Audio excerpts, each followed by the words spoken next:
Good afternoon and welcome to Solent Sports News. I'm Byron Goodchild with your 3:30 headlines. The England's under-21s destroyed Azerbaijan under-21 5-1 in Baku earlier today. Stand-up performances from Chelsea's Noni Madueke and Liverpool's Harvey Elliott helped secure the Lions a victory. As it stands, England sit in second place, Group F, and are set to qualify for the under-21s European Championships next summer in Slovakia. They look to defend their crown. This is the final international break before the European Championships kick off in the summer.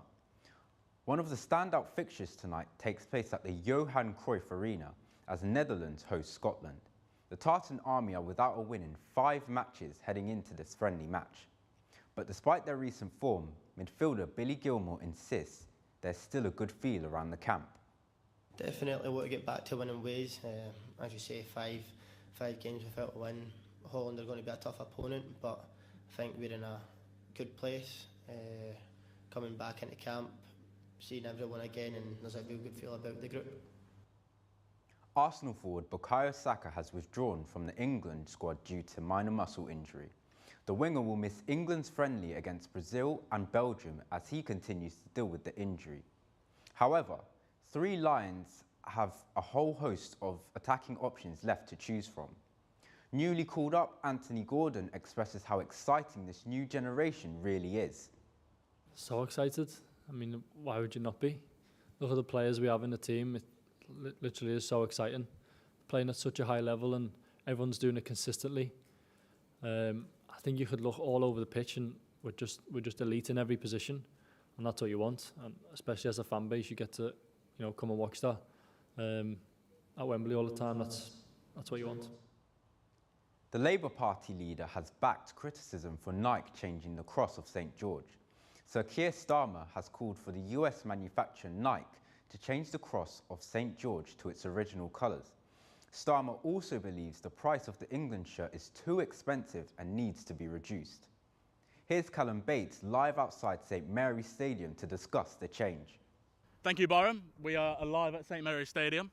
We have found a fellow England fan, Owen Wolf. How are you doing today? Good day, Cal. Pleasure to be here. We're going to be talking about the New England top. So tell me your initial thoughts on it. You know, I wouldn't say I'm a fan. I wouldn't say a big fan. I'm a fan of the clean, crisp vibe, very retro. Yeah, I like the collar, but not so much of a fan of what's on the back of the collar. The cross, the colourway. Not impressed. Not impressed. What's your bad thoughts about it then? Tell me about that. It's the colourway and all that backlash. I think it's deserved. It's deserved. It's not the true colours of our nation, of England, and yeah, hopefully Nike should get that sorted and get that switched ASAP. So you're one of them that think it should be white and red. Absolutely white and red. Absolutely. Rishi Sunak, he's piped up today. No, not new manager, but he's piped up today. He said it shouldn't be taken away. It should be continued. Your thoughts on that?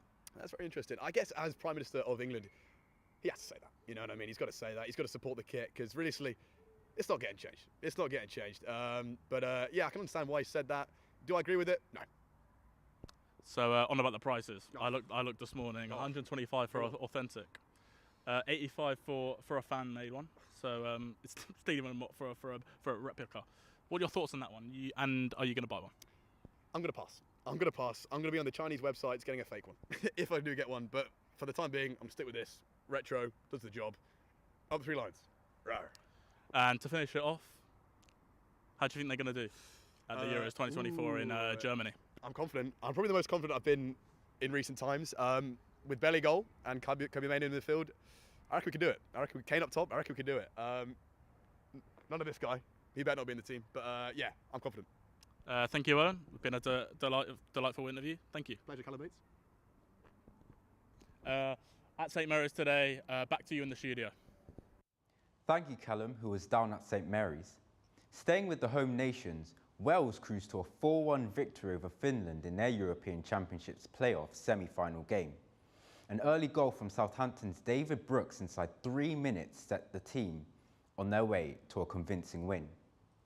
They will face Poland for a spot at Euro 2024 in Germany after they beat Estonia 5-1 in Warsaw. Manager Rob Page was satisfied with his team's performance. Yeah, really satisfied. It was uncomfortable at moments of the game, but when you're playing against good teams, Geraint, it doesn't always go your own way. We wanted to start the game fast, come out the traps, and we certainly did that with an early goal, which settled us a little bit. Understandably, good teams then take control of the game and they come into it a little bit, and we didn't quite get the press right first half, so we addressed it at half time, made a couple of changes, and I thought that made us better second half. And then getting the early goal to start the second half definitely helped by giving us that cushion as well. And on another night, it might have been 5 or 6. A former Brazilian international has started serving a 9-year prison sentence. Robinho has been ordered to serve his sentence in his home nation after he was first accused more than 10 years ago of raping a woman in Italy. Judges in Brazil's Superior Court of Justice voted 9-2 to validate the conviction of the former Real Madrid striker. With the international break upon us, what's better time to go to your local non-league side? The 23rd of March marks National Non-League Day, with the likes of Totton, Eastleigh and Basingstoke offering discounts on tickets to fans. Ollie Howard has more. For most supporters of Football League clubs, whether it's Premier League Manchester City or League Two Mansfield, the international break is a bit of a bore. But that's not always the case. For local non-league fans who follow their team across the length and breadth of the country, Non-League Day is a fantastic initiative, and it's back again this Saturday. AFC Totton winger Matty Burrows eventually told us what he knew about Non-League Day. Not how many minutes. Oh no, I'm going to restart. I always like to try and work hard and yeah. No, go again. Go. Oh, this last one. Promise on it. Promise on it. 2,000 years later. Only scored, which is ideal, and hopefully. It was going so well. And the weekend we've got Beaconsfield coming up, non-league day as well. What can we look forward to? Not too sure about the non-league day. I'm not too familiar with that, but obviously hopefully some energy from the fans. Yeah. More fans through the door, and yeah, it should be a good day. Clearly, it's not being publicised enough. Originally starting in 2010 as a social media experiment, the test has become a tradition, with its 15th edition being celebrated at the weekend. At AFC Totton, they are offering free entry to all fans under the age of 18 and half-price entry for all season ticket holders of Southampton, Bournemouth, Portsmouth and Eastleigh. The Spitfires and Basingstoke are following suit in a similar fashion. As we enter the run-in, and with AFC Totton looking to secure back-to-back promotions to the National League South, non-league day is just another fixture for manager Jimmy Ball. And we focus fully now on Beaconsfield and come here, bring them here and try our very, very best to get another 3 points. That's it. Grind them points out, grind them wins out, find a way to win and see where the end brings us out. Fortunately for the fans, there are some local derbies in store in the south, most notably in the Isthmian Premier Division, where just 8 miles separate Essex-based Canvey and #United.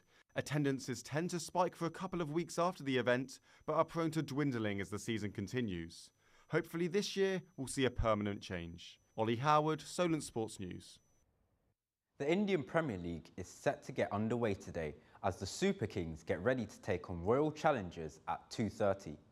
The Super Kings will be looking to go back-to-back following being crowned champions last year, and will look forward to welcoming England's Moeen Ali into their side for this campaign. Ferrari's Charles Leclerc led Red Bull's Max Verstappen in Friday's practice at the Australian Grand Prix. Dutchman Verstappen won the previous Grand Prix in Bahrain and Saudi Arabia, but has got off to a slow start during this practice, as he missed the first 20 minutes after damaging his floor in an off-track incident the first session. As well, Williams will race with only one car this weekend after Alexander Albon crashed in the final practice 3 today. The Thai driver slammed into the wall at turn 6 and damaged the chassis of his vehicle. Williams didn't bring a spare car, which will force Albon to drive his teammate Logan Sargent's car for the Australian Grand Prix. There's a charity tournament going on at the Solent Sports Complex today. Fab and Solent University have teamed up to raise money. Jack Bunclark has more. Hello and welcome to the Solent Sports Complex. Today there's something a little bit different going on here. Solent Fab Fives have a traditional five-side tournament going on. They're raising money and awareness for wheelchair sports and disability in sport. They've also got a power chair tournament, which is something a little bit different. Let's head inside and hear about the atmosphere. The charity that's being promoted today is FAB. The main goal is to get disabled people active and involved within sport. My name is Kieran Denny and I am the co-director of this five-a-side indoor football tournament alongside a power chair football tournament as well. The aims is to have fun and also raise awareness of disability sport for Solent as a whole university. Harry Chaplin, a second-year sports management student, is here to help the organisation and take part to raise money. He explains how exciting the event is and how much preparation is being put into today's event. We started in about September, planning everything with our course lecturer. Every class that we've had, everyone's been coming to. Our lesson starts at 2 o'clock. We'll be getting there 1:30 to talk about what we have to do throughout the week. Yeah, so it's all leading up to this event, which I hope goes pretty well for the amount of time we put in. Alice Snell is secretary of Solent Power Chair Football Club. She's in attendance today to promote the national sport and highlight how special this setup and event is. Alice also knows the significance to highlight the sport is for everyone and there are no limitations for anyone getting involved. Oh, really important, because power chair football puts the sport of football on a level playing field for people with disabilities who are unable to play other sports. So it just means that the boys and girls who play power chair football can play a sport without any adaptations or concessions, and they're all on the level playing field, and that is so important. Despite the university running the successful event today, Kieran is hoping they can do even more for the future. I know they have a boccia society and wheelchair rugby, but I don't think the wheelchair rugby is promoted enough within the university. If we continue this partnership with Solent Power Wheelchair Football, maybe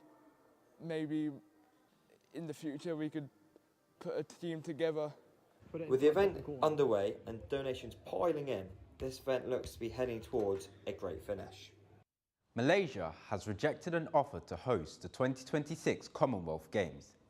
The Commonwealth Games Federation offered Malaysia £100 million as supporting funds after the Australian state of Victoria withdrew as host. However, Malaysia's sports ministry said the offer will not cover the overall cost of hosting a large-scale sports event.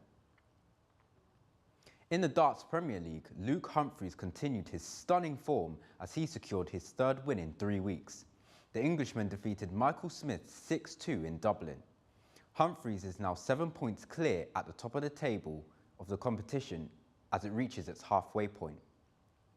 He also believes that only Luke Littler and Michael van Gerwen are the only players capable of challenging him on current form. That's all from us now. Remember, you can keep up to date at solentsportsnews.com. Goodbye for now.